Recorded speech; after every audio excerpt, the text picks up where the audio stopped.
What's going on, y'all? My name is Jay Faith, and this is the Right Mind Wednesdays podcast, where we sit down, make connections through conversations, and hope to just, inspire other people through our stories, through our testimonies, everything like that, to hopefully inspire others in whatever passions that they're doing. God bless everybody that is tuning in, watching this later. We appreciate everybody that's been, sticking with the podcast, checking everything out. So without further ado, I want to invite my next guest for the evening. What's going on, man? How you doing? You want to introduce yourself? Yeah. Back to the show, I should say. I'm back. What's going on, man? Yo, what's going on, guys? It's your boy JD, aka Quixote. Jay Faith, I appreciate you having me, man. How's everything been, man? Good, man. It's been busy. And, for those that don't know, JD, you were part of the first official podcast for the Right Mind podcast. I'm honored, man. I'm honored. It's great to have you back. It's great to have you in person, too. Yeah. That's also super dope.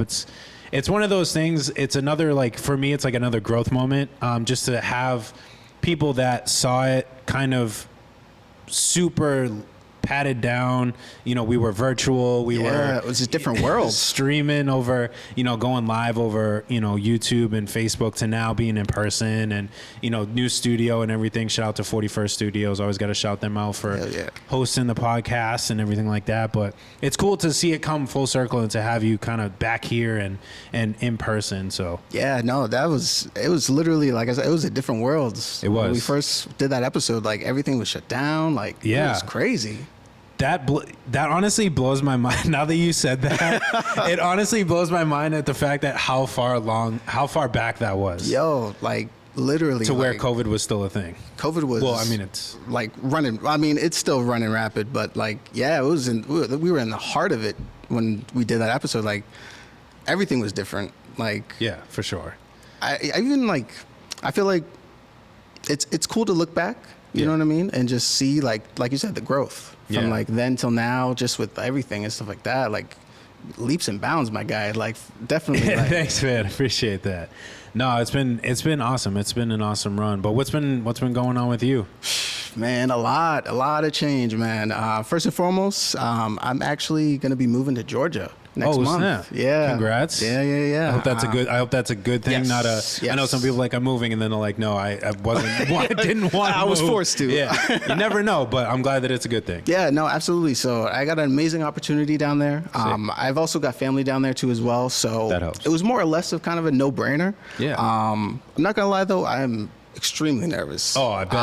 I've been up here pretty much since I was 7. Okay, yeah. And so I'm about to be 30. So for those who know math well, that's quite a long time. So yeah, I don't know. I'm optimistic. Yeah. To say the least. Absolutely. It's a new chapter. I feel like 30 is that next chapter and stuff like that. It is. You know what I mean? Is. The 20s, for me, I feel like are meant to prepare you for your 30s, so you can have that prime time, that golden years. You know what I mean? Yeah, I feel like your 20s is kind of your preparation. Yeah. And then 30s is kind of where you execute and not necessarily have to, but kind of settle down into, I think, what you want to do within your life, or really fine tuning those pieces. You may not be exactly where you want to be, but I think you start to really fine tune it. It's not as such a broad a spectrum as it is in your 20s.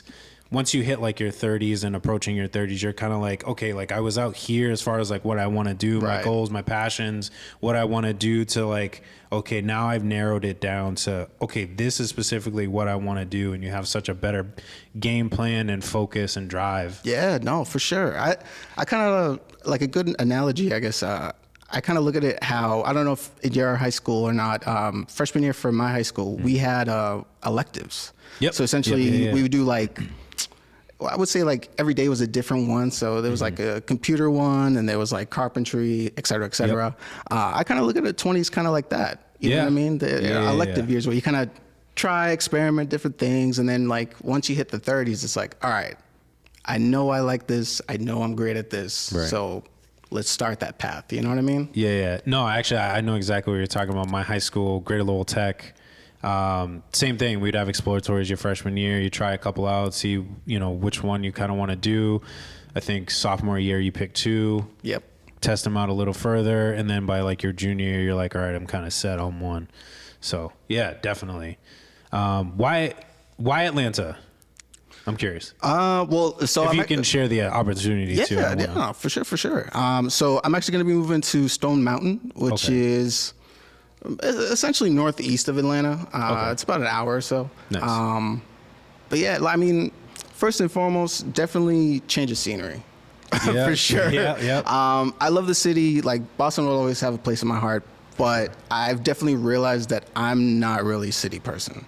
Okay. Yeah. Like, I can handle it, but like if I had to choose, I definitely would rather suburbia, more or less rural. You know what I'm saying? More space and stuff like that, more quieter. You know, it's nice to visit, but yeah, exactly. I like being here in Drake, Lowell, etc. I like my separation where I still have that suburban life. Exactly. But if I want to, I can take a quick 40-minute trip, which, I mean, that's a quick trip to Boston and, see the city. And then I can leave. It's like people who say, who don't have kids and they have like nieces and nephews are like, well, I can always give the kid back. I feel like it's similar. It's a little like that. A little bit, a little similar concept to it. So, no, but yeah, so it's going to be, it's nice. And then, other than that, I mean, I have family down there. I have a couple aunts that are down there. I have cousins that are down there. And I have a good amount of friends that are kind of more or less in the southern region, like Florida and places like that. So, I definitely want to go down and, visit them and stuff like that. So there's a good amount of reasons why. I mean, I'm definitely not like permanently. Like leaving. Like I definitely plan on coming back and forth from time to time. I still have my mom up here. My dad's up here still. Of course. So I'm definitely going to come back and visit them and whatnot. So it's definitely not the last you're going to see me, but word. Well, it's good you have a support system, people that can help you settle into, being down there. I'm sure you've obviously been down there. I would assume that you've been down there before. Because that was like something like my wife and I had talked about moving to San Antonio, Texas. About, for a very long time. We're still kind of back and forth. And I mean, we may end up just staying here, but, we had family out there and like we were like super nervous because I'm like, this is a completely different aspect all in itself going to Texas, and we were just like, we were even gonna we ourselves were gonna kind of test it out too. Like we were gonna go, we'd like grab an apartment for like a year and be like, is this something that we want to do? And this way it didn't tie us down necessarily, because this was like a giant move for us. That's a leap, for us specifically. For you, I know it's a little bit different, and you have opportunities down there as well. For us, we were just like this is like life changing. Like we're moving away from family. Yeah, we're moving to family. Job's gonna change. Life is gonna change. We're like, we want to make sure that if we move here, we want to make sure that it's something that we do want to do, because we visited, but visiting and living there very different. Is two completely different things. So we're like, we'll rent an apartment for like a year, test it out, see if it's something that we want to do. In the meantime, hopefully save up for a house and everything else. And then when that time comes, jump into a house if we want to do, but if not, we can always move back and not worry about, we got this mortgage or trying to sell the house. Yeah, because then you tie down. Like, there's no let's pack back up and leave. Like, no, you got to stay and like, take care of that now. So it's definitely, I understand that for sure. Yeah. So we're just like, we're still weighing the options, but I mean, it looks like we may kind of stick around a little bit longer than we expected, which isn't a bad thing. We're kind of, we're New Englanders at heart, although it's cold outside right now and I hate it. Freezing, dude, man. I hate it. Dude, I saw a TikTok, not to sound corny, but I saw a TikTok. It was like, going from being in literally being in New England, from going from 70 and then to 30, like the next day. Like we're like, it was in the same week. We're like, psychos. I couldn't believe it. Very bipolar up here. Yeah. Like, it's extremely bipolar. Like, it scares me that like we're having 70-degree weather in November, but it's just more or less of just like, it's a norm around here. Like, it's all right. You know what I mean? Yeah, because we just know it's just gonna drastically change at some point. So we're just like, we're not too worried about it. It's whatever. So when it comes to like the weather, though, I definitely will admit I am so excited to just warm, and that's it. Warm. Yeah. Like, I cannot wait. Like, I think so far the lowest it's been about like maybe 55, 60 down there. That's the lowest. Yeah, like that's not bad. Take that in a heartbeat. Yeah, I'll be down there December 2nd through the 4th for work. Okay. So I'm excited. It's been, let's see, 2019. It's 5 years ish since I've been there. 4 or 5 years since I've been there. The last time I was there was for a conference for work. Okay. This time I'm going for the pre-planning of the same conference. So I'm excited for that again. I did it last year. We held a conference in California, and we had to planned the whole conference in Anaheim, California, and it was amazing. So I'm excited. I'm grateful for the opportunity to be able to do it all over again, which is in a different location too. In a different location. Well, so headquarters is in Atlanta, and then we're gonna like plan out to wherever they're hosting the actual event, which I can't announce yet. I know where it is, but we only have like the date, so sometime in July. To be announced. Yeah. They're super secretive about this stuff. Like I'm telling you, they're like, do not tell anybody, like say nothing. But I'm grateful for the opportunity. Cause this is like, you get invited, 2, you get selected. So it's, and this is coming from advisors from, basically, to sum it up, like military boys and girls clubs and traditional boys and girls clubs can apply for this position and get the opportunity. And so fortunately enough, this will be my 3rd year in a row. My first year we did everything virtual because COVID. Right. And then last year was actually the first time back in like 3 years. So it was like super dope to be a part of that planning committee, to be like, dude, we're welcoming back everybody. Like, and it was dope. We had a good time. That must have been so exciting to just like everybody just like actually seeing each other in person instead of just like through Zoom or whatever. It was awesome. It was definitely a great memory. I mean, we got to meet like the owners of Vans. Sal Paul was there, great performer and like motivational speaker, a lot of other motivational speakers and stuff like that.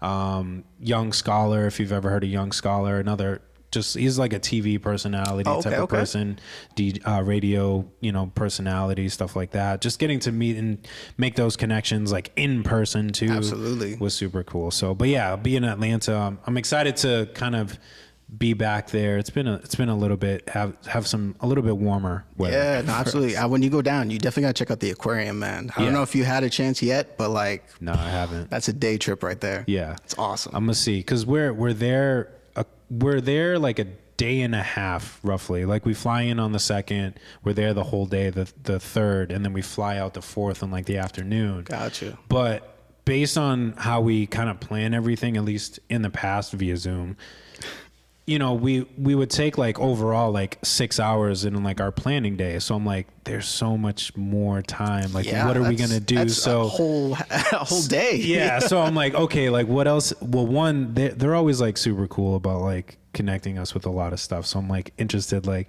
what are some of the cool things that we're actually gonna get to do while we're down there? Aside from, they treat us well.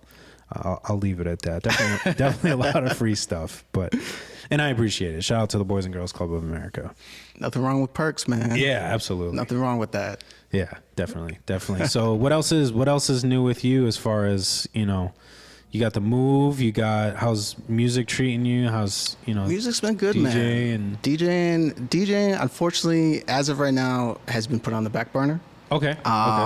Just, obviously personal things with the moving and stuff like that. Yeah. And to be honest, I've actually kind of this kind of started a while back, but I guess now with everything that's happening, I kind of just decided to sit down and make it a point to actually start doing it. But I've actually decided to focus less on the DJing and actually start focusing more on the other aspects, like the organization and, doing actual like showcases and stuff like that involve not just me going to a club and asking to play, but instead going to a venue and being like, hey, these are some artists or these are some DJs.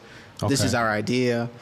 Can we get something going where we can do a show here? You know what I mean? Okay. Because at the end of the day, like, I care about like this scene. Yeah. I've realized that over the years, like, yeah, DJing is great. Yeah, my career is great. But like, I feel way better when I'm doing like a show and stuff, and I got like these new guys, or I've got people that I've looked up to when I do things, you know, working with me. And it's just like, it's such a better feeling. It's crazy, man. And it's just like, I like that more. So giving back a little bit. Exactly. So like I said, I've kind of decided to just kind of put the DJing to the backside and just focus more on that and just the development of things. So whether it be creative development, artist development, or just like you know, helping out with a show and stuff like that. So yeah, I mean, that's important. I definitely see a lot of people doing that and trying to get into that, and that's something that's very different and kind of an up and coming trend, if you will, which is a good trend, is people kind of putting aside, not necessarily like their careers, or I think it's more, and not to say that you're doing this specifically, but like putting aside like the ego of themselves and being like, yo, like I want to like help out a lot of people, because like I've been through, it's just like what we do with the podcast here. You know, I've been through a lot of different things, and I want to share my experiences, have other people come on, share their experiences to help them grow so that, you know, they can move forward with what they're doing. And, absolutely, you know, it sounds like that's something that you're trying to do as far as like supporting artists and the creative development. You know, a lot of artists do need that. They need those people kind of in their corner supporting them and helping them develop to get better, you know, with what they're doing. No, absolutely. Because I feel like at least at this time, I feel like a lot of, especially the newer, not most of the artists or like creatives, but I feel like a lot of the newer ones, I feel like they think that like, as long as they can just do one viral thing, or they can do one viral song, you know, once that's done, they just everything propels. You know what I mean? And it's just like, no, like you gotta like build the stepping stones to get up there and stuff like that. And unfortunately, you cannot do that by yourself. No, you cannot do it by yourself. You can try, but like impossible. Yeah, it's impossible. You know what I mean? Because like at the end of the day, though, I look at it this way: like those stones, they're too heavy for one person. Oh, for sure. You know what I'm saying? Yeah. So you need a group to help you with that and build that and stuff like that. And I feel like the sooner you realize that, the easier things get. And not only that, I feel like more opportunities open up for you too as well. You know what I mean? Yeah, people see your capabilities, and you know, you're prepared for what's next. Exactly. You know? Or if you're not prepared, you have people behind you that can help you out. You know what I mean? But they're guiding you to what's next. They're, you know, it's not like you said, like some people, they just want to go viral once, and then they think like everything is going to take off from there. But yeah, in a sense, okay, that may happen. But once you go viral, most people are going to be like, okay, what are they going to do next? Yeah, exactly. Is that it? You got to follow up. Because you're going to fade off. Like, you're going to peak, you're going to plateau. And then if you don't have something else riding or coming soon after, you know, it doesn't have to be like the next day necessarily, but if you don't have anything prepared, you know, coming after, you're, you know, and you're in the industry of being known, right, you're going to fall off. Because they're going to be like, okay, that was cool. All right, I'm on to the next thing that somebody else just did. Yeah. You know, they're not even paying attention to you anymore. Nope. Because it's like that, man. The attention span is very quick. Dude, it's crazy now. Very quick. It's crazy like now. The algorithm. I don't even bother anymore. I've had this conversation so many times with people that have come on here. I'm like, I don't even bother anymore. I post when I post. Yeah. I do what I do, and I'm happy with it. Exactly. And that's what, for me, that's what matters. And, you know, if I fade off for a couple days, boo-hoo, you know? Nah, absolutely. Because like at the end of the day, the people that really enjoy your content or really enjoy your music or whatever it is that you do, they're going to stick around. Oh, for sure. You know what I mean? Yeah. And even still, the real ones, they'll reach out to you, be like, hey, so like, when's the next drop? Or like, hey, when's the next video? You know what I mean? It's, you know, building that fan base, that community, stuff like that. So it's a lot of things that I feel like a lot of people don't realize that is going on behind the scenes of that video you're watching on TikTok or that song you're listening to on Apple Music. You know what I mean? There's a lot of intricate things that go on and stuff like that. It's a process. It's definitely a process. Like Absolutely. even some of the stuff that I do myself, I'm like, man, this is taking forever. I need somebody to, like, I even think about it with the podcast sometimes. I do put a lot of the content together, the videos, you know, that you see on the streams and everything. And I'm like, man, like, I need to find somebody to just, you know, who knows or who I can teach, even if it is something like I can just teach really quick, like somebody that is willing to dedicate their time to this, like be like, hey, like this is what I need. Can you just do this for me? Because Absolutely. like I have 20 other things that I'm trying to do. Obviously, making my own music, podcast, living my own life, A lot to juggle. Marriage life, my 9 to 5, you know. That's a lot of things to juggle. And like you said, you know, you need that team, that backing that can support you in multiple ways, not just here, take this and do it because I can't do it, but you know, the support team that you need as well too. It's always important. Absolutely. No, it's a must. Like I said earlier, you cannot do this by yourself. No. It's just not possible. Just not possible. No.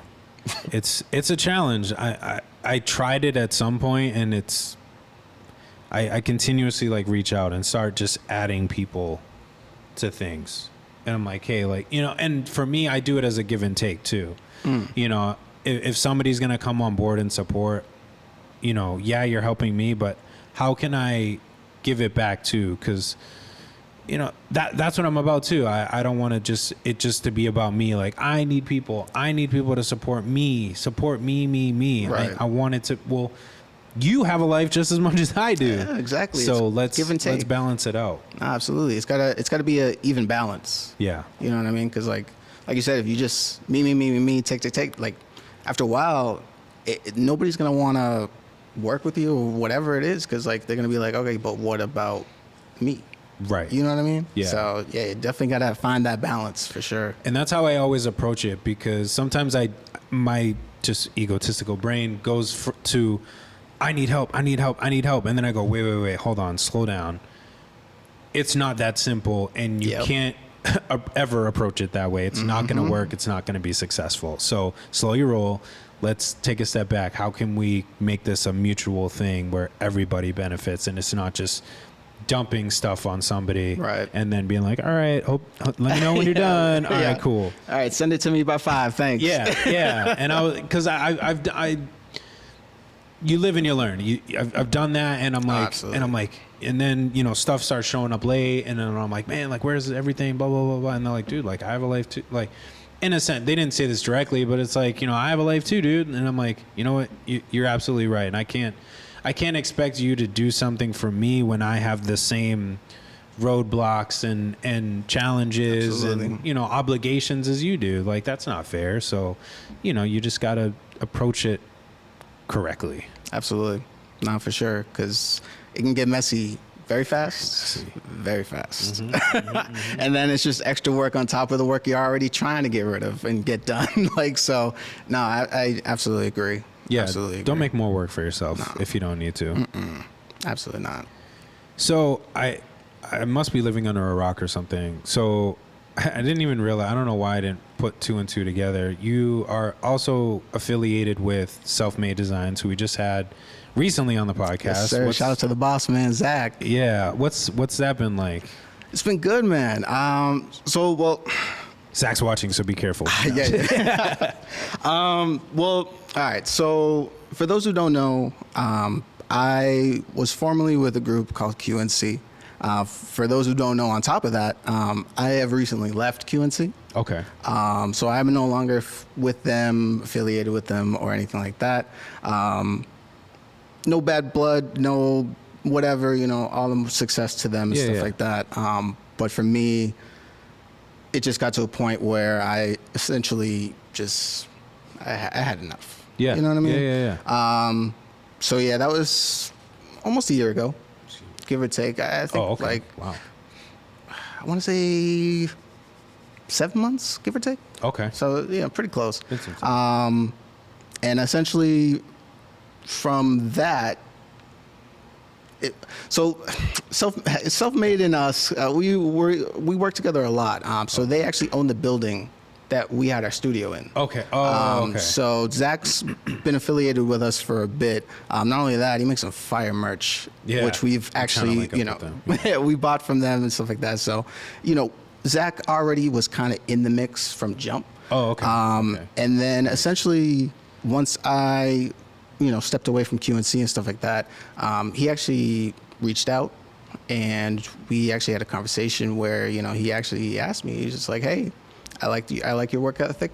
I like what you're doing. I like how you care about the scene. Mm-hmm. How would you like to join the team? Nice. And to be honest, man, I wasn't expecting that at all. Like for him, I look at him like, man, like I would kill to have that work ethic. Like, he's got he insane is going, work man. ethic. Yeah, every time he's like, I'm in Canada now. Oh, now I'm over here. Now I'm doing this. Moving. Now I'm doing that. I'm like, bro, like, you are making something happen. He's a machine. Yeah, I swear he's a machine. Yeah, definitely, absolutely. But yeah, so it's just like it was one of those things where it's just like, are you talking about me? Yeah. Moi? And he was like, yeah, like I would love to, see what we could do together. I'd love to have you work with the support local artists movement that's going on and stuff like that. And like, I was like, sold. Yeah, say less. You know what I'm saying? Like, absolutely. So from there, essentially, I took over the Instagram page for support local artists. Okay. So all the, stories and all that stuff, that's all me and stuff like that. I'm also trying to establish networking and vending work as well. Sure. So vendors, even just like the network that I've created from the past, I've tried to kind of incorporate that too as well, because I know a crap ton of artists. So, for sure, like I'm trying to see if we can start doing like actual showcases and things like that too as well. So there's a lot of interesting things going on that I'm definitely excited about. So it's been a ride. Like I'm honestly, I can't even really explain it in full. All I can say, man, is just like, I'm blessed. I'm blessed. Because like, I'm not even gonna lie, I was scared. Like when everything went down with QNC, I would be 100% honest, man. I was scared. I was very scared because I didn't know what was going to happen. Right. So I cannot thank you enough, Zach. Shout out to SelfMade and stuff like that. Support local artists. You know what I'm saying? It's the movement. So yeah, it's been a ride. It's been a ride. I'm hella excited. I will say I got a lot of dope things planned for down south too. Nice, I would definitely want to bring it. I want to just take everything and bring it with me. So support local artists isn't going anywhere either. Nice. I'm going to just basically just bring it down south and see what we can do down there and stuff. Because I know artists down there too. So like I said, from the networking for QNC, it's been working out. So I'm happy. That's dope. Yeah. And like you said, like you have that plan, you have that next step, you have it ready. Yeah. So when you get down there, it's not, well, what do I do now? It's, exactly. Let's get to work. Yeah, start and the scene down there, man. Yeah, I mean Atlanta. I mean it's crazy. It speaks for itself. Oh, yeah, wild. Now to be involved, fully immersed into it. Yeah, and I'm very curious to see how they support their scene, because like obviously we all know Atlanta is just popping. Right. You know what I'm saying? There's so much talent comes out of there, but I've always wondered like how their local scene is like. True, I'm very excited to see how that turns out, and I'm really ready for that challenge. Yeah, it's definitely a different area and just experience in itself, for sure. Yeah, I've always like wondered that too, kind of in a sense, like how do these different areas, like how do they maneuver? Because we're all so different. Very. Like New York, Chicago, Atlanta, LA, like to name a small few. Just so different in just dynamics and stuff and how the community is built. Yeah. How does that work? What makes them tick? No, absolutely. Like I got a buddy in Philadelphia.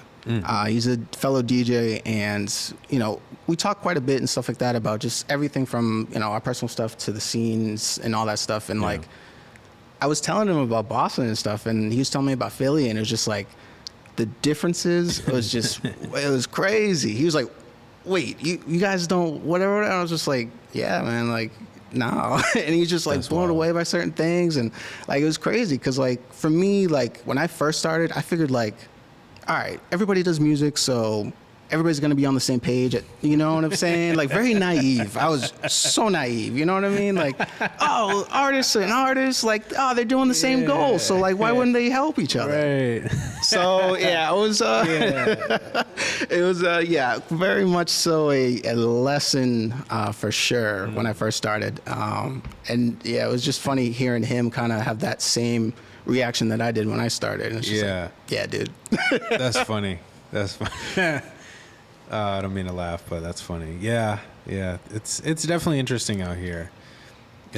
I mean, there are a lot of people that are trying to help. There are people that are trying to for sure. kind of build a movement and stuff like that. And then there's some people, I feel personally, they're trying to do that, but it's like a false mirror. It's like a Black Mirror image of it, where it's like, yeah, we're trying to do this, but there's so many underlying things. They don't see what's going on behind them. Yeah. And it's like, dude, come on, man. Like,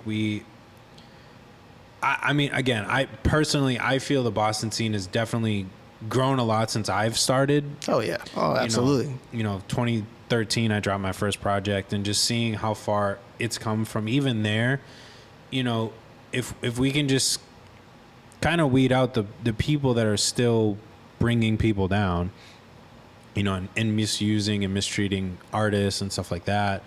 If we can kind of weed those people out, I definitely see Boston, getting into a good place. Absolutely. I feel like we're just like, we're on like that tier 2 of cities that are well known for kind of launching people. Yeah, I would agree. I would agree. That's my perspective. Maybe I'm just ill-informed, but I feel like you have, again, for example, we'll say like Atlanta, Chicago, maybe Detroit, New York, obviously, LA, those kind of areas, kind of your tier 1. Like, everybody's like, where are the rappers coming from? Those are like cities that you're kind of firing off. And then like Boston is like slowly trickling into that tier 2 and kind of up into that tier 1, if we can just, because I mean, there's phenomenal artists from the Boston. I've said it before, and other people have said it too. It's kind of like Boston, New England area. There's so many like amazing and talented people that are coming from this area. And I think it's just that diversity of people. You have people supporting, and then people kind of supporting, that kind of limits us from kind of like breaking that ceiling and being like, hey, we're here. Like, there are people that are here. It's not, I use this word loosely, like corrupt system that's over here. Yeah, that's actually funny you brought that up. So let's go. I have a buddy. We had a conversation recently, and he actually brought up that so essentially he broke it down to like one of the reasons, or at least one of the main reasons why he feels like the city is the way it is, and artists are basically, you just kind of hitting a ceiling essentially. He was like, the gatekeepers of the city, like the OGs essentially, that kind of started off and stuff, are kind of the ones that are blockading, all these new artists that are coming out and stuff like that. And it's just like you said, corruption. A lot of times, oh, that's cool, man. You want to whatever. Like, why don't you slip a little something, you know what I mean? Right. And it's just like, it's just unnecessary. You know what I mean? Okay. Like, at the end of the day, like, you're caring more about your own needs, your money, than just the fact that, like, if you just network and you support these artists, like, people would not just look over the city, people would actually look at the city. You know what I mean? Yeah. Like, for me, what really upsets me is people want to get up there so bad and leave. Yeah. And then just, like, forget, never come back, nothing. Right. They don't see the it's just value like, of it. No, like, take that newfound fame or whatever, bring it back to the city and invest in the city. You know what I mean? Yeah. And just kind of spread the knowledge and all that, and not just like take everything, pack up, and I'm off to LA, I'm off to New York, I'm off to whatever. It's just, there's a lot of people that just peace out. I was saying that with somebody too. They're like, they feel like they can't make it here when they can. It's possible. It's just, like you said, it's those gatekeepers that kind of just take everything and leave. Yeah, I honestly couldn't help but agree, because like I sat there and I thought about it, and it's just like, Yeah, you're not wrong, man. Because like there is like, and it's not even just people. It's kind of just the system in general. I feel like that kind of, or like the game you got to play. Yeah. Essentially, you know, I feel like it's kind of set up where it's like if you don't know a certain person or if you don't have a certain amount of bread. Yeah. Oh, it's a wrap. Oh, you're good. You're good, man. Like no, and it's like I said, it really saddens me. That's what's challenging, you know, especially as artists, you're coming up, you know, money is usually not always there right off the bat. And not everybody has, you know, quote unquote, a trust fund or, you know, this huge backing or whatever. And like, but they're super talented and they just want those opportunities and to show people I have what it takes.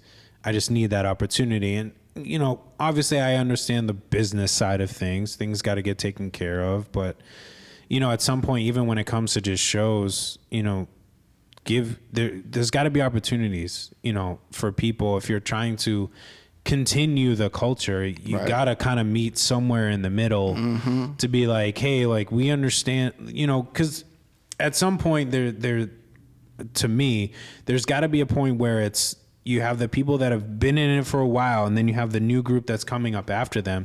So how do you get the new group to get back, you know, to move up too? Like, but now you have people, you know, it's a pay to play. It's a, you know, you got to do this, you got to do that, X, Y, Z type of thing. And even then the people show up and then they leave. They don't network. They don't, you know, and that's the value of it. You know, I just did a show in Providence. Shout out to Rob Smooth and Gorilla Gang.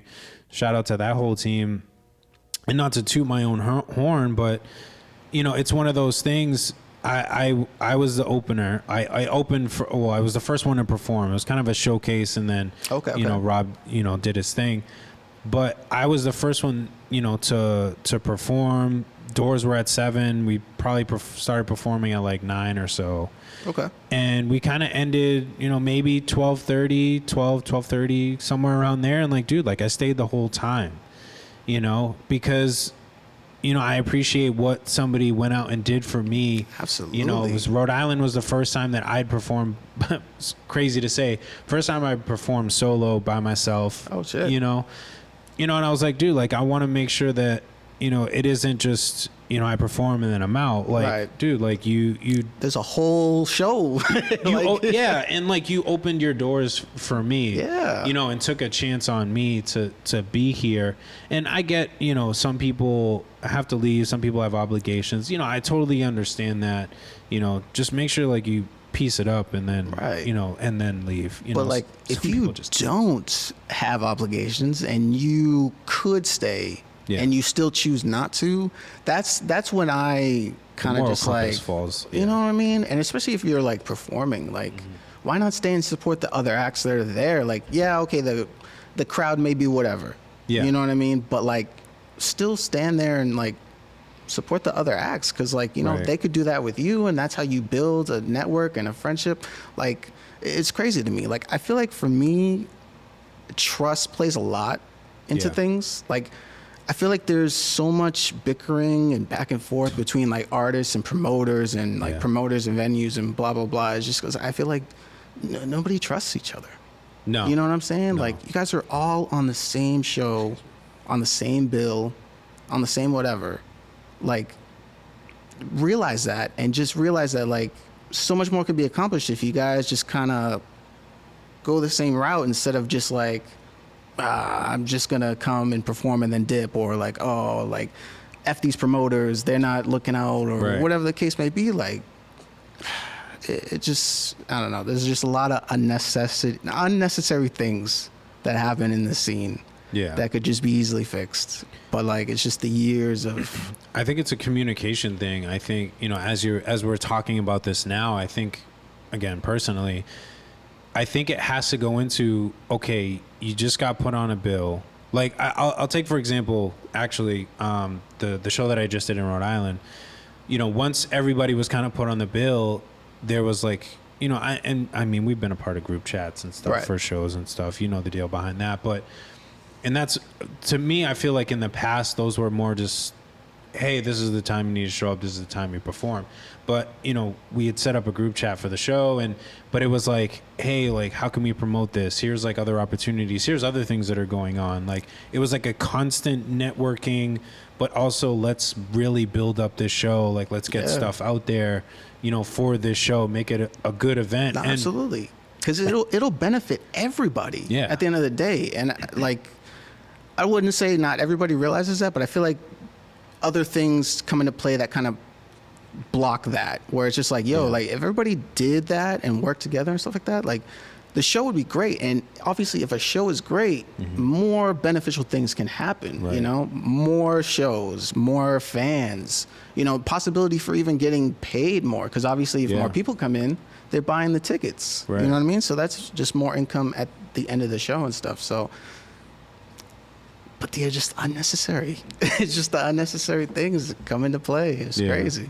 And because like even that show, I mean, it was a smaller venue. It was like kind of like an art space type of thing. So I mean, it was a smaller venue, but I mean, we had a good, you know, 50 people, which is that's still a good crowd. You know, that's a really good crowd, especially for the space and stuff. And everybody was engaged. Everybody was rocking out. You know what I'm saying? And I've been to similar shows like that. You know, very similar, smaller space. You know, yada, yada, yada. And it's like, dude, it's just us and the performers, you know, and it's discouraging, you know, as an artist, you know, to go out to these places, you know, and obviously like you're hoping to get yourself in front of new people. And then when nobody shows up, but when the artists are invested in the show, you know, and everybody's on the same page, you know, the promoter or whoever's putting on the show is, you know, reaching out to the artists, and the artists are reaching out to the promoter and like, hey, like, how can we big this up? How can we make this work? How can we make this a good thing? Like, people show up.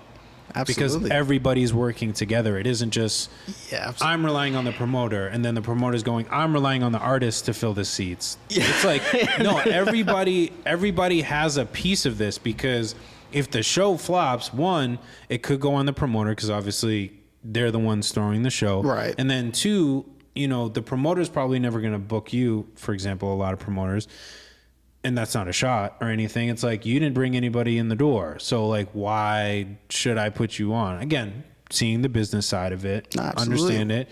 You know, you got to make an income somehow. You got to get the tickets somehow. Absolutely. Because again, like we were talking about earlier, there's a lot of intricate things that go on behind the scenes to make a show happen. Yeah. And especially to, you know, have it run smoothly or somewhat smoothly. There's a lot that goes behind it. So like, you know, there's a lot of pressure, you know, that goes along with it. So I feel like the communication, it'll help artists and promoters kind of realize both sides. Yeah. So then hopefully maybe, you know, then that common ground can be formed and created, and then, you know, easier things can be done. And, you know, it's just...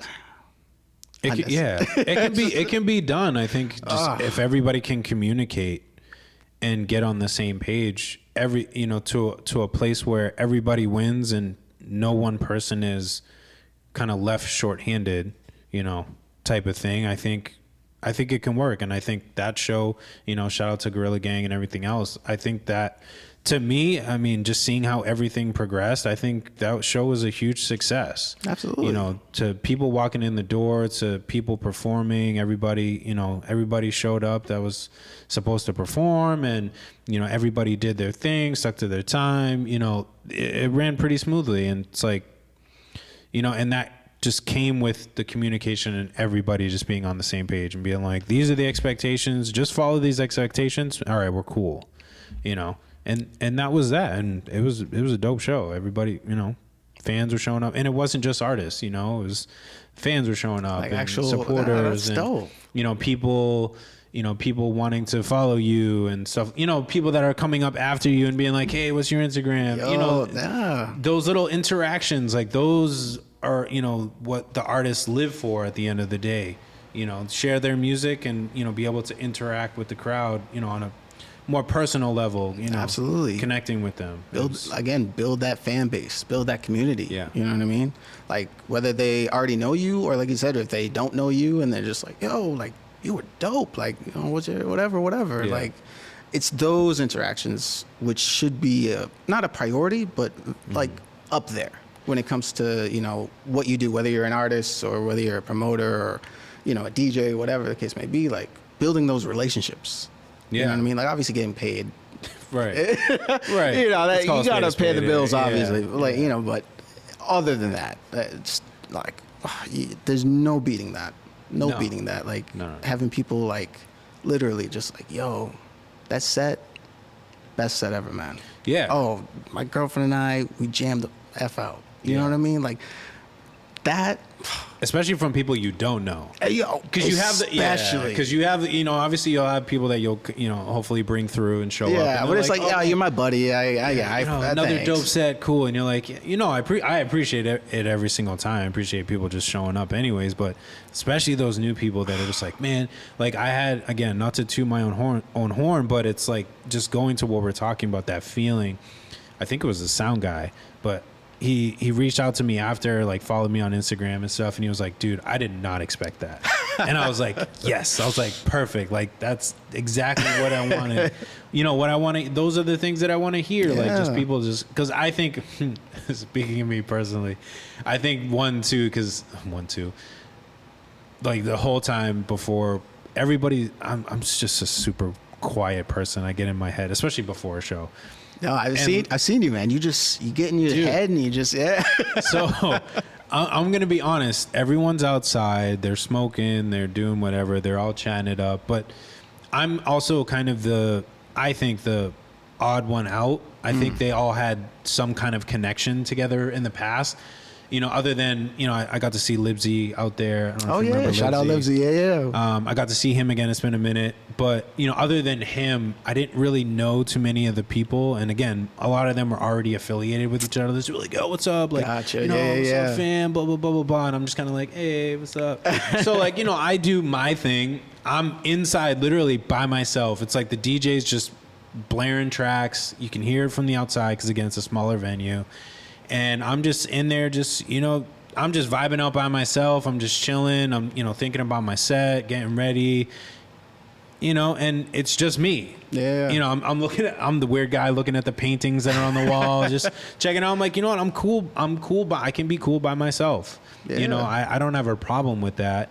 You know, for me, my networking honestly starts after I perform, after everybody's kind of settled in. That's kind of where I kind of maneuver, because I get a feel for the room personally. But you know, he's like, I feel like it was because I was just kind of chilling by myself. Like I wasn't over dramatic. I was, you know, some people are just naturally loud and you know, exciting and stuff like that. And me, I'm just kind of just chill in my own bubble. But once I get on stage, it's like a completely different thing. And I think that's what shocks a lot of people. And it's cool. I kind of like it. No, yeah, I feel that, man. Because honestly, like, outside of music, like especially growing up and stuff, even now, I really do keep to myself per se. Like if I don't know you, like I'm not gonna be expressive. Yeah. Like I mean, I'm not gonna like not interact, but you know, I'm like you said, I'm to myself for sure. So like, but when I'm up there and I'm DJing or like I'm doing a show and stuff like that, like, oh, I'm all over the place. You know what I'm saying? I'm on the mic, you know, and it's crazy because like my dad actually a while back, he went to a show for the first time and like he had no idea how I, you know, did a show or anything like that. And like, he was just like shocked, but in a good way, you know what I mean? Cause just like, this is my son. This guy. And he brought his friend too. And he was just like, this your boy? Cause like, he obviously, he knew who, you know, me growing up as a younger kid and stuff like that. And like I said, I was always quiet and stuff. So yeah, it's funny, but it's cool. Cause like, it's that shock factor. Yeah. I like it. That's like the second or third time that's happened to me. I did a show in Worcester and a guy from my church came out and like he's only known me from church, and even in church I'm super quiet. Like I just, you know, I'm there, you know, I'll do my thing, you know, I do, you know, what I'm supposed to and everything, but you know, I also help out in the music room. I do a lot of the video stuff, but again, just super quiet person. That's just who I am. And he actually came out. I didn't even know he was coming. He just showed up. And I was like, dude, first of all, this is already dope because you just came all the way out to Worcester. Cool. And then he was like, dude, I did not expect that from you. Because he's like, dude, you are quiet. And I had MoFlo with me, who was he's my hype man. But I don't even like to say hype man anymore because we kind of just go hand in hand. You guys go. At this I point. like that back and forth that you guys do, man. Yeah. You guys got a nice synergy going on. Yeah, it's awesome, and I love it. Shout out to MoFlo. And him and I were literally, again, and it was one of those things. There wasn't that many people there, but like him and I were just bouncing off the walls, just vibing, and we were just doing it. We were like as if there were 500 people there, and he was like, "Dude, I did not expect that from you at all." And I was like, "Yeah, man, I don't know. It's just different. It's just different when the mic is in your hand and you're you're doing something that you're passionate about." Oh, absolutely. You know? It's like you take those glasses off and you turn into Superman. Yeah, literally. Literally, yeah. It's a great feeling. And I, going back to just, putting on shows and, going out for the culture, it's one of those things that I want everybody to be able to experience that is passionate about that, and I think that's what you're trying to do. It's something that myself and a couple other people are working on trying to do around here, and I definitely want to talk to you about something after off air about what you're doing, and if that aligns with what we're trying to do. Absolutely. But I don't want to give too many details away. There's a lot of people that are going to try to take it. No, I'm just kidding. But I want people to have that experience. Like I still have that vision in my head, of making it to the big stage one day. You're coming out and there's just, just everybody there. I still have that vision. I hope that there is somebody that is up there that is, hopefully sees me at some point and is like, I want to get that person up to my level. Right. Type of thing. And that's what I want to see for other people, even being at my level, to be like, hey, I want you to have that feeling. I want you to, be able to have that opportunity, get in front of a group of people, share your music, have people be like, you know what, that was dope. That was awesome. Even if it's like one or two people, for them to come up to you and be like, you know what, man, that was completely unexpected. I didn't know what to expect. And you really shocked me. And I want to continue listening to your music. Yeah, what do you have next? What's going on next? What's the next project? Like, absolutely. That's all I want. That's all I want for people.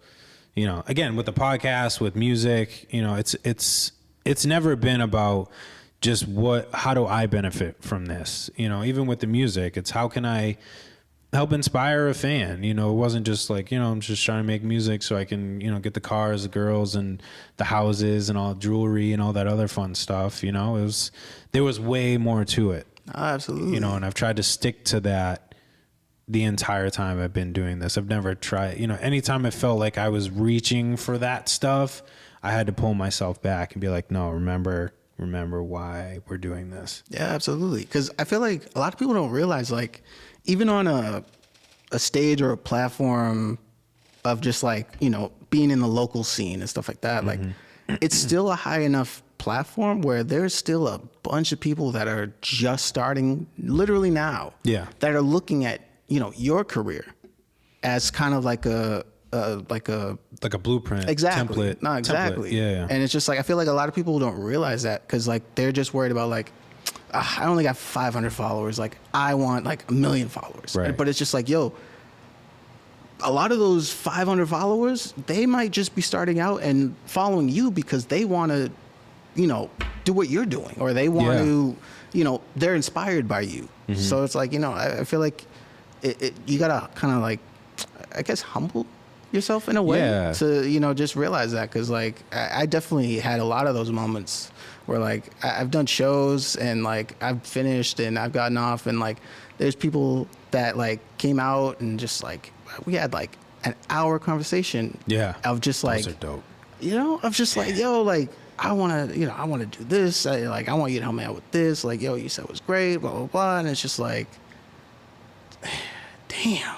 Like, those are the dope conversations. Hey. Those, like, I could have like one or two of those out of a crowd of like 50 and be like, all right, my job was done here. Yeah, like, and that's just what we look for. There was a point I was going to get to too, and I lost it. But you know what I'm saying? That's just where I want to take it. Yeah. Those 500 people, there could be that artist that is watching you going like, you're my inspiration, you're my blueprint. Bro. And then there's the fan that's like, I see what you're trying to do. I want to see what happens.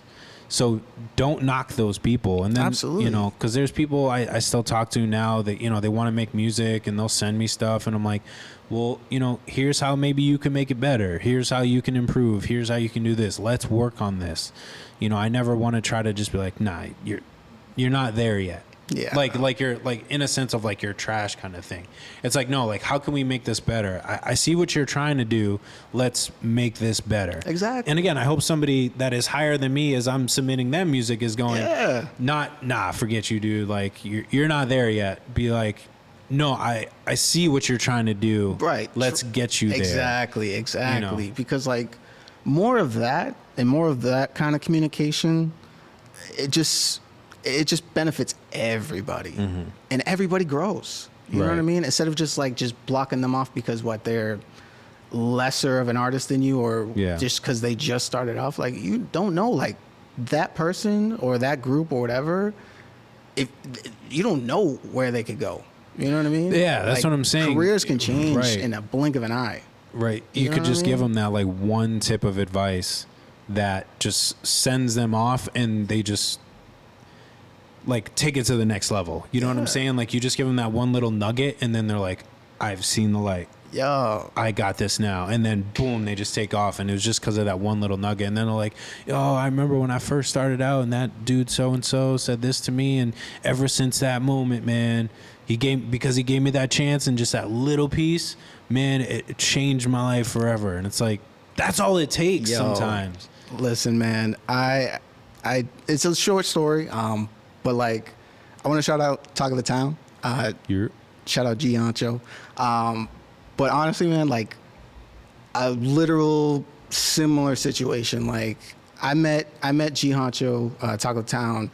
I would say, I think it was like 20. I think it was last year. If not last year, it was 2019. But we did I was with QNC. We did a show with Sue Surf. And we ended up going on a podcast with Talk of the Town. First time meeting them, they were just doing podcasts, nothing else. And, you know, everything went well, show went well. They ended up coming out, showing support and all that stuff. And after that, we stayed in communication. And, you know, we were talking. He started doing shows on a smaller scale and stuff like that. But we were, you know, just basically passing forth information and just advice and just like, you know, hey, that's cool, but try this. You know what I'm saying? And kind of helping him out and stuff like that. And like, you know, even with him, like, he was doing things where I was just like, wait a second, like, how did, like, what, you know what I'm saying? Because like with the communication and like with the flow, I guess, like that, like so many things can happen. And that's exactly what happened. Like right now, he's doing sold out shows everywhere. That's like he was just at Smokehouse in Lowell. Yeah.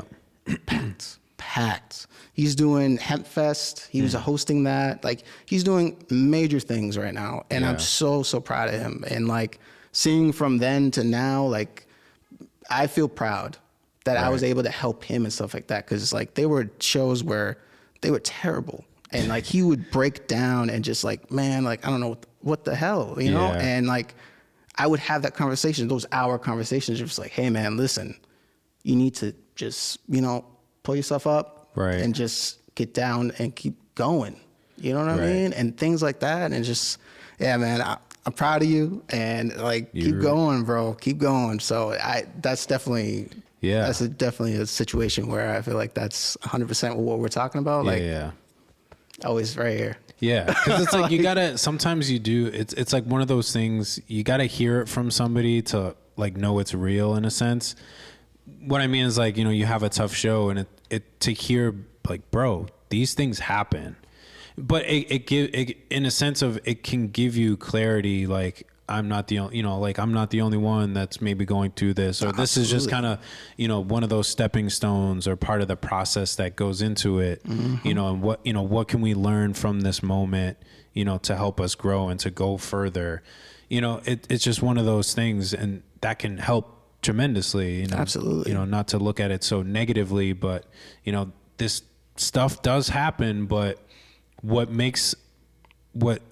separates, you know, true artists from those that are just kind of playing around are the ones that get back up and, you know, kind of keep pushing forward. And learn from those mistakes. Right. You know, they're not complaining. They're just like, all right, let's on to the next one. Let's do it. And then the next one, they just completely crush it.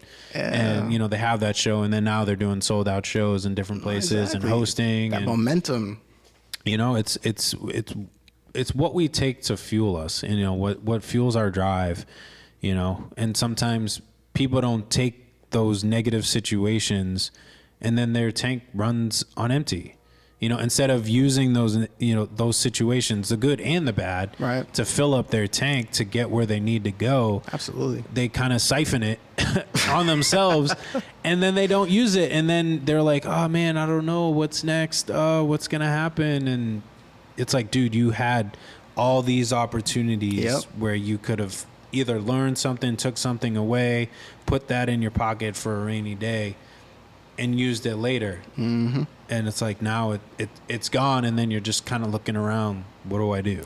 I feel like that kind of is part of what separates the, like, I guess the artists and like the, you know, I wouldn't actually. Let me take that back. Not the artist, but essentially just like whether or not your passion really about the career, or if you're just like you know, I got free time and I just want to whatever. Like, yeah, I've definitely learned that like you gotta figure out the difference. Yeah. Because obviously, if you invest a lot in those type of artists, where it's just like, you know, I see what you're saying, but like, you know, whatever, excuses, or like, just kind of like, I got other things I would rather worry about or whatever. It's just like,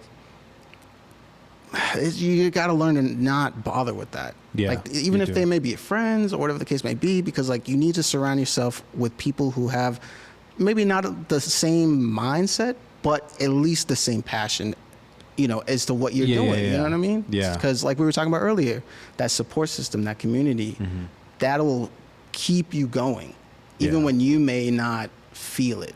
You know what I mean? Because their passion will kick in and they'll be like, nah, bro, come on. Like, you know what I'm saying? I just did this. Let's see you top that. You know what I'm saying? Or like something similar to that. Keep it competitive, something like that. Yeah, like pH and balance. I was talking about pH and balance. Shout out Mike, man. Yeah, you know, they said kind of the same thing. You know, they'd put out a song or they do like a verse, and then the next person would, you know, try to outdo that verse, and then another person would, you know, CV Cash is trying to outdo Mikey D's, and then, you know, they're going back and forth and everything else, and it's like they're just trying to top each other over and over and over again, and that's just the healthy competitiveness between them to make themselves better, to push themselves, so it doesn't get dry and they don't kind of lose that momentum or that focus or get down on themselves too hard where they're like, oh man, like I don't know. Absolutely. And especially in the music, that creates so many dope things, man. Yeah. Like with artists, just so many dope songs. Like having the studio, I got to witness so many dope things, man. Yeah. From I believe it. Like the cool things to the worst to the like, you know, so many different things. And like, I was able to see so many different creative processes and stuff like that. And like, especially with the groups and stuff, like exactly like you said, I love seeing that just healthy kind of competitiveness of just like, all right, that was great, but like, oh, I'm going to get you right here. And then like the end products, chef's kiss. Yeah. It's beautiful. You know what I'm saying? It's beautiful. Awesome. Yeah, I remember. I think it was Eminem and Busta Rhymes. I think it was them two. They were trying to do a song, and I think M sent his verse to Busta, and then Busta was like, "Well, I'm not gonna get beat on a song." So Busta sent a verse back, and then M was like, "Well, I'm not gonna get this broken down on my song." Sent a verse, like, so they were going back and forth, just like constantly like outdoing each other because like they knew the game, like, and now, you know, and it wasn't like it was a beef thing. It was just like, we know who we are, and we know who each other are, so I gotta level up somehow and like you know, match up and stuff. So it was like cool to hear like just how that kind of transpired, and you know, even from people like them, you know, just phenomenal artists, you know, to see them even just going back and forth like that, it's like cool. And in a healthy way too. It's not just, you know, again, you know, we've seen a lot of rap beefs and stuff like that, but you know, it was just more like we know who we are, and it's just bringing out just the absolute best. And I mean, from those two, jeez. No, I can't even imagine. As an example, there's plenty we could compare, but just them two. Absolutely. Man. And it's just, for me, it just like, I think it just shows a level of respect too. Cause it's just like, yeah, definitely. You know what I mean? It's just like, oh, that's cool. But I'm going to, you know what I'm saying? I love that. Instead of just like, I wouldn't say not giving it your all, but just like, it's busted. I know it's going to go well, so I'm just going to give you a mediocre and just call it a day. Like, no, like I want to actually put everything into it, even though like we're on a high level already. Like I'm still going to give it 100%. Like, I love that. It's like, now that you said that, I know I can do a little bit better than that. Yeah. So hold on. Yeah. Hit record. I'll be back. No, absolutely. And that just shows that like, famous or not, they probably still would do that. Still would do that. Definitely. I'm sure it's always a back and forth type of thing till they finally reach some type of happy medium somewhere. Man. I mean, just in general, I respect all you artists in general. Like I've tried, and it's just, I can't do it, man. Like even just like 8 bars, not happening. It's a process, man. So there's some days there's nothing. Some days there's like, when I hit those days of just nothing, I stop. Not like stop making music like completely, but I'm just like, it's not happening today. I'm not going to force it. I'm not going to try to make something into nothing where it just sounds forced. Right. I'm just like, you know what? Not really feeling anything today. Okay, we're done. You know, and I focus on something else because, you know, I just don't want to force it. Absolutely. You know, and it makes the products will show it. Oh, for sure. Like, and then obviously the fans will pick up on that, and it's just like, why'd you put that out? Yeah. It's just like, or you just get mad at yourself. Like, why did I put this out? Oh, this could have been so much better. I could have done. Every time I put a mix out, man, my laptop, there's like, I need like an extra like hard drive because the amount of like retakes and stuff, and just me going back and like changing and like and editing and.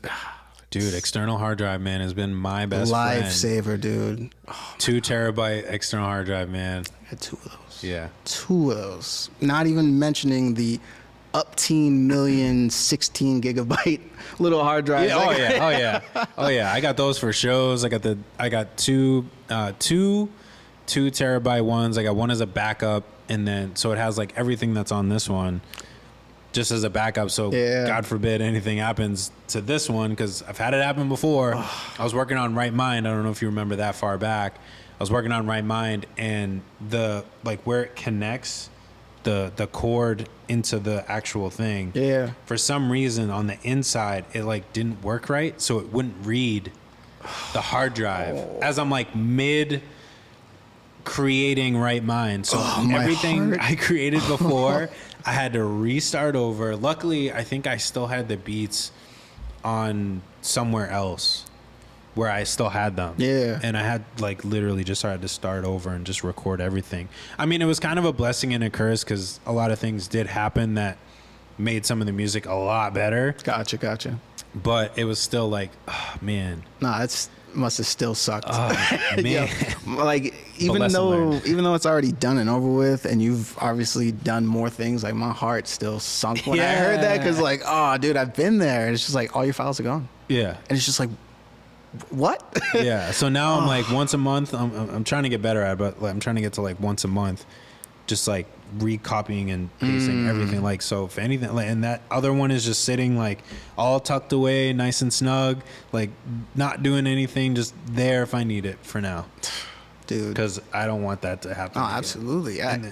Every time I need at least 2 USBs, at least 2. And I've been in definitely many situations where like I've forgotten one, and there's a couple times where like I just literally, as corny as it sounds, I've hugged myself because I've realized like, oh wait, there's a second one in my bag. Like I'm good. Because like, I was smart. Yeah, because it's like obviously that split second of just like, well, it's over. Instant panic, but then you gotta like realize like, chill out. Like, just figure things out, and then like it's just like, oh wait, I got that second one. It's just like night is saved. Yeah, fun. This is like the show that I just did at Rhode Island. one of the guys, so in the group chat, they were like, you know, send in your sets before, send it to email, blah, blah, blah. But also bring a USB just in case. And lo and behold, somebody showed up. They'd sent everything in, but then I guess like some of the tracks weren't working or whatever.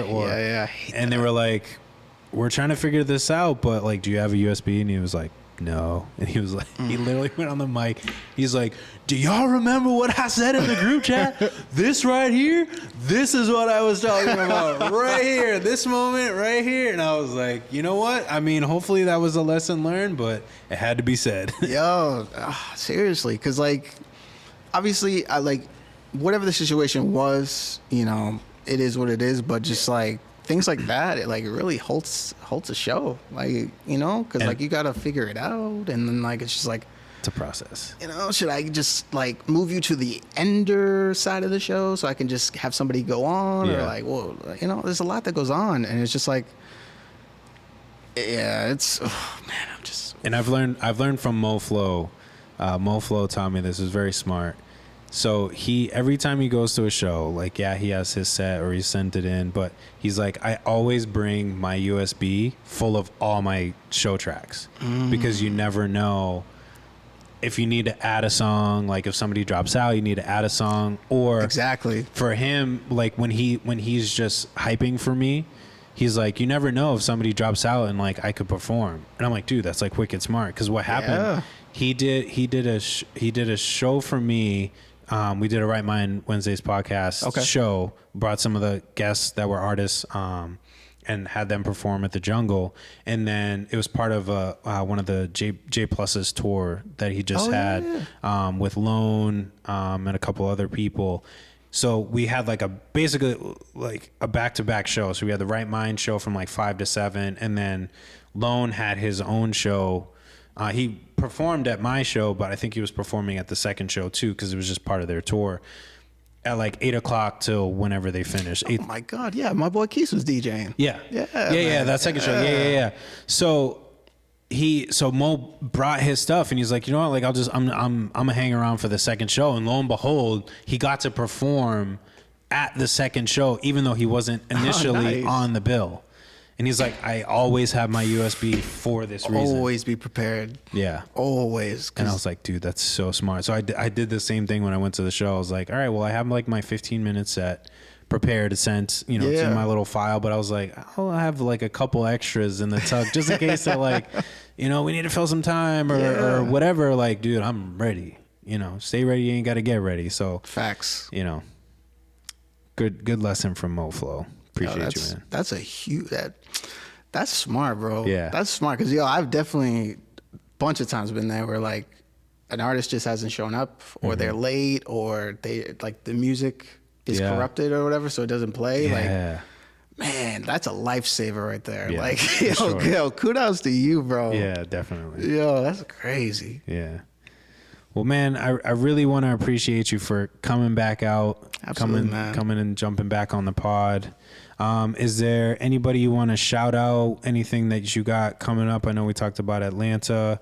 Anything you have coming up? Anything you want to share with anybody? Yeah. Well, first and foremost, shout out to the team. Support local artists, SelfMade designs. You know what I'm saying? Merch, anything like that, whatever you need, we got you covered. I would say second, I keep pushing myself to put, so this has been on the burner since I would say probably 4th of July. Okay. But I was supposed to put out a mix, literally back then. And I've just been like continuously like, oh, it's going to come out. Doesn't happen. Yeah. Oh, it's going to come. Doesn't happen. But I'm putting this on like everything, and I'm putting this out here now this Friday. Tribute Volume 5 will be coming out. Anybody who's into EDM, bass house especially, make sure to tune in. It's going to be great. Nice. This is out of my comfort zone. Typically, actually, I do dubstep. Which is, I mean, it's not too far off, but it is definitely more on the houseier side of things. Yeah. So it's definitely been a learning curve and stuff like that. I've been wanting to do other genres for a while. Mm-hmm. So this will actually be like my first actual outside my comfort zone genre. So nice. I feel like that's kind of why I've been kind of like on and off about it, because I've been kind of scared, but I got to. And I want to, at least, definitely before I leave, like I want to put it out and stuff like that. Yeah. So, awesome. Volume 5 coming this Friday. I'm saying it here. Exclusive. There you go. And then in general, I would love for you and everybody who's, listening or watching stuff like that. I actually have a podcast of my own. Okay. So, it was originally called the Never Compromise Podcast. Okay. But due to obvious reasons, I am changing the name. So as of right now, it's the insert name here. Okay. Podcast. So eventually there will be a name, but for now it's what I'm going with. It's essentially, it's just a kickback vibe of just kind of chilling, talking about things, a couple questions here and there. Yeah. Nothing too crazy. And we do that via Zoom and stuff like that. And I pretty much put it on all the listening platforms that, take podcasts. Yeah. So if you're interested, or like I said, anybody watching, let me know. Besides that, shout out to you. Thanks. Shout out to Right Minds. You know what I'm saying? I appreciate you letting me coming back and stuff like that. Especially I didn't even know, like I was one of the first. Like that's man. That's wild, man. Yeah. Like, it's awesome, man. So I appreciate you, man. Yeah, definitely appreciate you. Well, thank you so much, man. I want to again thank everybody that's tuned in. Shout out to MoCG Media, our new affiliate. We're official MoCG Media. Shout out to 41st Studios for hosting us. I want to thank you one more time, JD, for being out here. I hope everybody has an amazing evening, night, day, morning, wherever you're listening, whenever you're listening to this. Shout out to everybody. But until next time, my name is Jay Faith. This is JD, and this is the Right Mind Wednesdays podcast. We'll catch y'all next time. Peace. What's up?